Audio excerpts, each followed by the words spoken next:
दोस्तों नमस्कार। भारतीय स्वतंत्रता संग्राम का एक अहम अंग वो बहादुर महिलाएं भी रही हैं जिन्होंने अपने शौर्य और पराक्रम से इतिहास में अपना नाम रोशन किया है। इन्हीं महिलाओं में सबसे अग्रणी मानी जाती हैं झांसी की रानी लक्ष्मीबाई।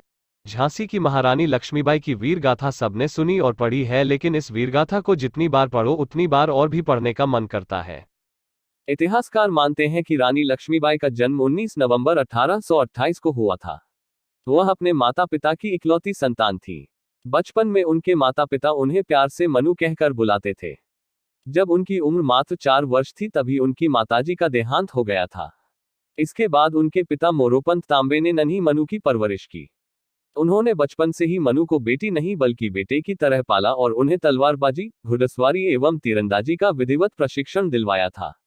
कम उम्र में ही उनकी शादी झांसी के राजा गंगाधर राव से हो गई। उनकी शादी के बाद झांसी की आर्थिक स्थिति में अप्रत्याशित सुधार हुआ। इसके बाद मनु का नाम लक्ष्मीबाई रखा गया। लक्ष्मीबाई ने एक पुत्र को जन्म दिया पर 4 महीने बाद ही उसकी मौत हो गई। इसके बाद राजा का स्वास्थ्य भी बिगड़ने लगा। उन्होंने दामोदर राव को गोद ले लिया, लेकिन राजा ज्यादा दिन जीवित नहीं रह सके और जल्दी ही उनकी मृत्यु हो गई।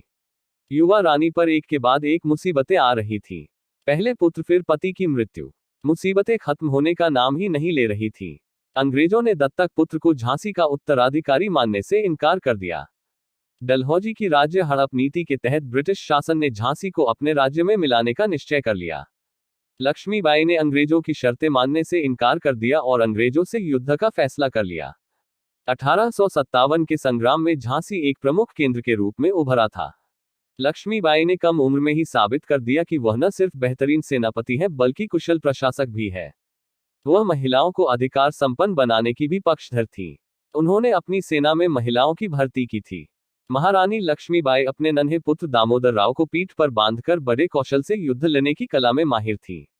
1857 के सितंबर-अक्टूबर माह के दौरान उन्होंने बड़ी बहादुरी से लड़ते हुए अपने राज्य को 2 पड़ोसी राज्यों ओरछा और दतिया की सेनाओं से पराजित होने से बचाया।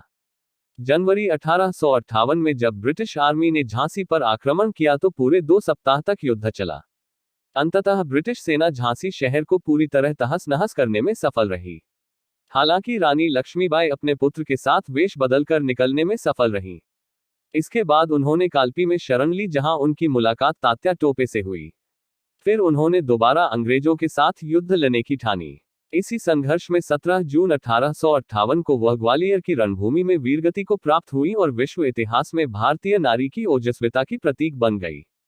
दोस्तों वीडियो पसंद आए तो लाइक करें और हाँ, चैनल को सब्सक्राइब जरूर करें। धन्यवाद।